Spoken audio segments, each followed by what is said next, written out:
Hello, everyone. A happy new year to all of you guys, and I welcome you to this latest video by PamTen. So, in the year 2025, it is AI and ML that will take over the world.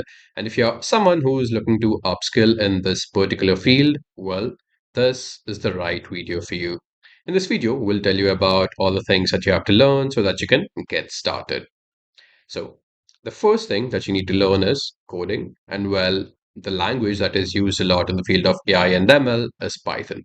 So, here you can start off by learning all of the Python fundamentals. You can learn about data structures, object oriented programming, and so on. Now, once you're good with core Python fundamentals, you can go ahead and work with data science libraries in Python. So there is a library which goes by the name of pandas, and this is used for data manipulation or data munging. Then you can also do data visualization with Python, and for this purpose, you have a library called as matplotlib. So with the help of matplotlib, you can create beautiful charts and bar graphs. So you've learned Python. What next? Well, mathematics is again a core fundamental thing which you need to know if you want to work in the field of ML and AI. You just cannot skip this.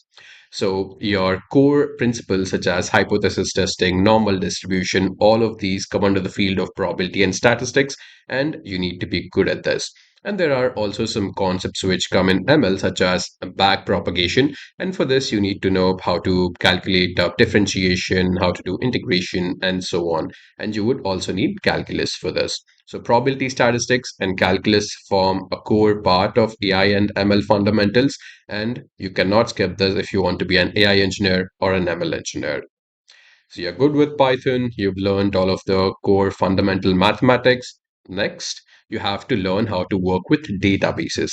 So the primary language for databases is SQL, and apart from that, with the advent of AI, and if you're working with a lot of large language models, you have something called as a vector DB. So these large language models, they have words and sentences, and these words and sentences are stored in the form of vectors, and you have to work with these vectors. You have to learn how to deal with a vector database. Next up, this is the main part where you're actually building the model. So this is where you're actually having fun and then getting the results. So you can start off by learning the fundamental machine learning models, which could be linear regression. So linear regression is a supervised learning algorithm, and you can use this to find out important features between two variables. So let's say if I have 5 rooms in this house, what would be the price of this house, and so on. Similarly, you can use decision tree for classification purposes, and then you have k-means for market segmentation or grouping things together. So you can go ahead and learn all of these algorithms and implement these algorithms in Python.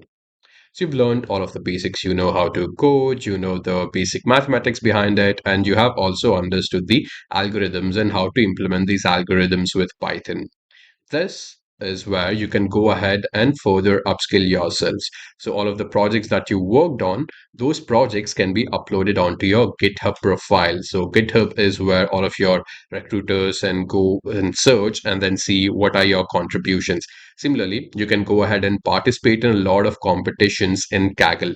So Kaggle is a data science and AIML platform which organizes a lot of coding contests. So there are a lot of data sets, publicly available data sets available. You can work with those data sets and contribute there.